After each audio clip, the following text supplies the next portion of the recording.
হঠাৎ করে বাবু অসুস্থ হয়ে পড়ে, তো বাবুর জন্য ফার্মেসি থেকে কোনো রকম ওষুধ আনা হয় আপাতত। তো বুঝতেছি না যে ডাক্তারের কাছে নিয়ে যাব কিনা। তো দেখা যাক স্যালাইন পানি আর ওষুধ চলতেছে কি হয়। হঠাৎ করে আমার সুস্থ বাচ্চাটা অসুস্থ হয়ে গেল, বুঝতেছি না কি করব। এর জন্য আমার কোনো কিছু ভালো লাগছে না। এর মধ্যে স্যালাইন গোলানো দেখে সে কান্না শুরু করে দিয়েছে। সে কোনোভাবেই স্যালাইন পানি খাবে না, যদিও ভুলে ভালায় একবার নিয়েছে। তো নিয়েই তো সে পানি মুখে দিয়েই দৌড় দিচ্ছে একটা, আর কোনোভাবেই আসে না, খাবেই না। তো বলেন তো কি করা যায়, স্যালাইন পানি কোনোভাবেই খাইতে চায় না।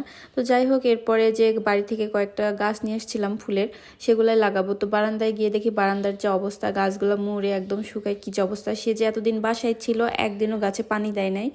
তো যাই হোক, এগুলা পরিষ্কার করে আগের টবগুলার মাটিগুলা ফেলাই দিয়ে গাছগুলা ঠিক করলাম। যদিও আমার বারান্দাতে কিন্তু খুব সুন্দর সুন্দর বা খুব দামি দামি গাছ নেই, ছোট ছোট সিম্পল যেগুলো আমার ভালো লাগে, টুকটাক হাতের কাছে যেগুলো পাওয়া যায় আর কি, সেগুলাই গাছ লাগিয়ে রাখছি। এই সিম্পল গাছগুলাতেই যদি ফুল ধরে, গাছগুলা সুন্দর হয়, দেখতেও কিন্তু অনেক সুন্দর লাগে, আর বারান্দার লুক কিন্তু চেঞ্জ হয়ে যায়।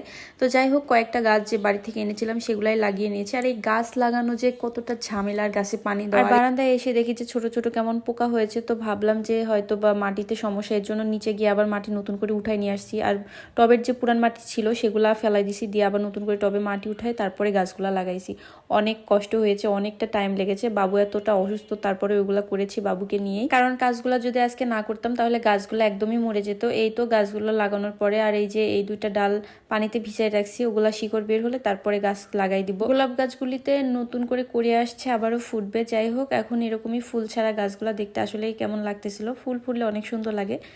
তো গাছগুলাকে বাঁচায় রাখি ফুল ফোটা পর্যন্ত। আজকে এখানে শেষ করছি।